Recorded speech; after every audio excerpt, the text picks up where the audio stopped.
Shri Swami Samarth. Even आपण सगळेच नोकरी करतो, जॉब करतो, बिझनेस करतो. आपलं रोजचं जे आयुष्य आहे, रोजचा उदरनिर्वाह करण्यासाठी आपल्या ज्या काही गरजा आहेत त्या पूर्ण करण्यासाठी आपण रोज काम करत असतो आणि काम केल्यानंतरच आपल्याला त्यातून पैसे मिळत असतात. आपल्या कामाचा मोबदला मिळत असतो. बरोबर? पण आजकाल काय झालेलं आहे माहिती का? आजकाल सगळं कॅशलेस झालंय.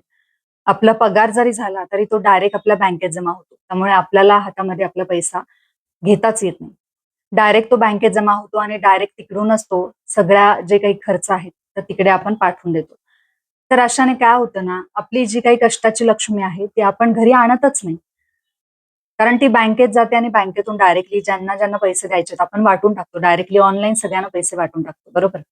त्यामुळे जी काही लक्ष्मी आहे आपल्या कष्टाची, तर आपण तिला घरी आणतच नाही. त्यामुळे काय होतं ना, आपल्या हातामध्ये लक्ष्मी राहत नाही. पैसा जो असतो, आपल्या कष्टाची जी कमाई असते, त्याला आपण लक्ष्मी म्हणतो. तर ती आपल्या घरात राहत नाही, आपल्या हातामध्ये राहत नाही. म्हणजे तुम्हाला कितीही पगार असू द्या, कमी पगार असू द्या किंवा लाखभर पगार असू द्या.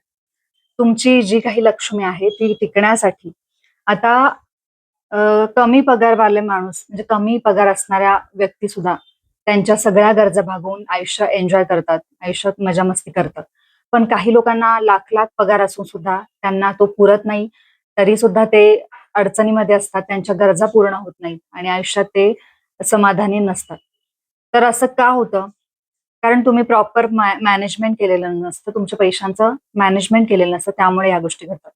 पण याच्यासोबतच आपली जी लक्ष्मी आहे आपल्या कष्टाची, ती टिकवण्यासाठी सुद्धा काही गोष्टी करणं गरजेचं आहे. तर तेच मी आज तुम्हाला सांगणार आहे. अवघड असं काहीच नाहीये, सोप्पं आहे. तुम्हाला काय करायचंय, तुमचा जो काही पगार, तुमच्या महिन्याचा जो काही पगार आहे, तो तुमच्या बँकेत जमा होतो. बरोबर? आजकाल आपल्याला कॅश कोणी हातात देत नाही. आधी पूर्वीच्या काळी जेव्हा आपण पाहिलं असेल आपले वडील किंवा आपले काका, आजोबा त्यांचा पगार जेव्हा यायचा ना, तो पूर्ण अख्खाच्या अख्खा पगार ते देवासमोर ठेवायचे. देवासमोर ठेवून हळदी-कुंकू व्हायचे, देवासमोर ठेवून पाया पडायचे, नमस्कार करायचे आणि त्यानंतरच तो जो काही पैसा आहे, तो सगळीकडे वाटला जायचा, केला जायचा. बरोबर? पण आता कॅशलेस व्यवहार झाल्यामुळे काय झालंय ना, पैसा आपल्या हातात येतच नाही. आपण डायरेक्टली बँकेत जमा केलेला असतो. बँकेतनं डायरेक्ट आपण येता-येताच आज याचं बिल द्यायचंय, आज त्याचं बिल द्यायचं आहे. तर असं करत-करत आपण सगळे पैसे वाटून टाकतो. त्याच्यामुळे लक्ष्मी तुमच्या हातातच राहत नाही. तर त्यासाठी काय करायचं आहे ना, तुमचा जो काही महिन्याचा पगार असेल किंवा ज्यांचं डेली पैसे येत असतात, तर ते तुम्ही बाहेर डायरेक्टली खर्च न करता तुम्ही ते पैसे घरी आणा. तुमचा महिन्याचा जो काही पगार आहे, पूर्ण पगार तुम्हाला घरी आणायचा आहे. अर्धा, थोडका नाही. जो काही पगार आहे तो पूर्ण बँकेतनं काढून आणा. देवासमोर ठेवा. देवासमोर ठेवून त्याच्यावर हळदी-कुंकू व्हा. तुम्ही जर कुठल्या देवाचं मानत असताल, कुठल्या देवाचं करत असताल, स्वामींचं जर करत असाल, तर स्वामींसमोर ठेवा किंवा तुमच्या जे काही श्रद्धा आहे ज्या देवावर, त्या देवासमोर ठेवून अ, ही लक्ष्मी कायम माझ्याकडे वाढू दे, टिकू दे, अशी प्रार्थना करा आणि त्याच्याबरोबरच जप करा, देवाचं नामस्मरण करा, कुबेर मंत्र म्हणा, लक्ष्मीचे जे काही मंत्र आहेत, तर ते म्हणा आणि तो जो काही पगार आहे, जी काही तुमची कमाई आहे, ती रात्रभर किंवा काही काळापर्यंत तरी देवासमोरच ठेवा. व्यवस्थित देवासमोर ठेवा आणि देवासमोर ठेवल्यानंतर व्यवस्थित त्याच्यावरती तुम्ही प्रार्थना केल्यानंतर स्वामींचं जर तुम्ही करत असाल, तर स्वामींचे तारक मंत्र म्हणा, स्वामींचं नामस्मरण करा, माळ जप करा आणि त्यानंतर त्यांच्या चरणी ठेवून त्यांना प्रार्थना करा, की ही लक्ष्मी माझ्याकडे कायम राहू द्या.